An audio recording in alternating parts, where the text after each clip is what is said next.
राजधानी पटना से है, जहां बीपीएससी टीआरई 4 के अभ्यर्थियों ने एक बार फिर बड़ा आंदोलन छेड़ने का ऐलान कर दिया है।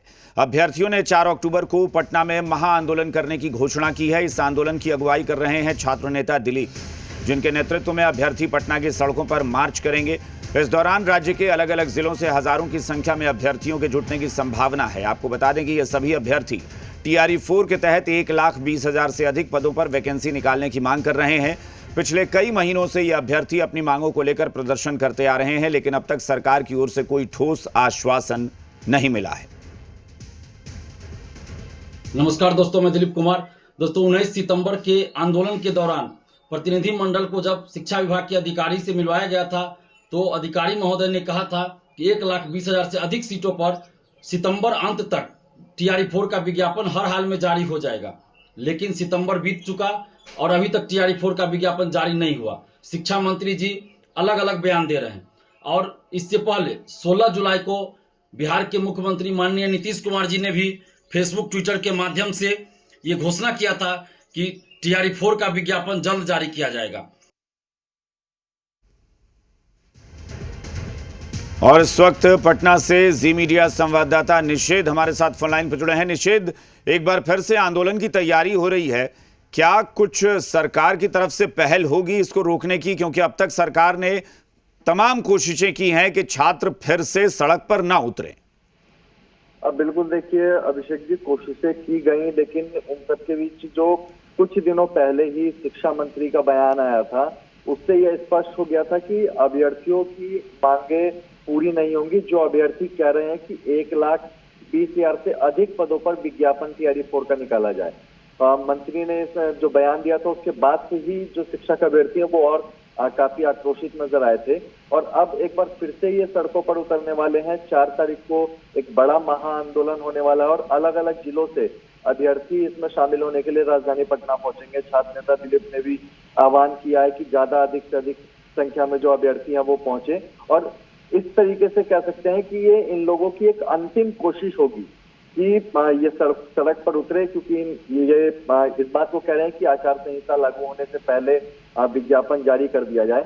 और ये इन लोगों की एक और कोशिश है सड़क पर उतर के अपने मांगों को आगे तक पहुंचाने की। हालांकि इससे पहले जब ये लोग सड़कों पर उतरे थे तो जेपी गोलंबर पे से एक डेलीगेशन को ले जाया गया था मिलवाने के लिए, और उस वक्त जब डेलीगेशन वापस आया था तो ये कहा गया था कि आश्वासन मिला है इन लोगों को कि इनकी मांगों पर विचार किया जाएगा, और उसी के कुछ दिन बाद मंत्री जी का बयान आ गया था।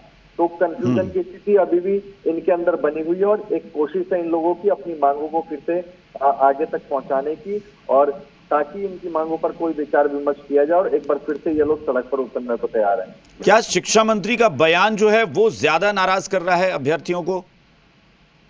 बिल्कुल, निश्चित तौर पे जिस तरीके से शिक्षा मंत्री ने बयान दिया उसके बाद से ये लोग और आक्रोशित नजर आए। और जैसा कि ये लोग कह रहे हैं कि 1,20,000 से अधिक पदों पर जो विज्ञापन है वो निकाला जाए, लेकिन जो शिक्षा मंत्री का बयान है वो 26-27,000 के आसपास में ही विज्ञापन निकलने की बातें हो रही है, उतनी सीटों पर बहाली आएगी। तो इससे बिल्कुल नहीं, निषेध कई बार ऐसा भी होता है कि जो जनता की मांग होती है या किसी खास वर्ग की मांग है, अभ्यर्थियों की ही मांग है और सरकार उसको पूरा न कर पाए, लेकिन सरकार उसको अपने तरीके से इस तरीके से निगोशिएट करती है, बातचीत करती है कि चीजें जो है वो सॉर्ट आउट हो जाती हैं।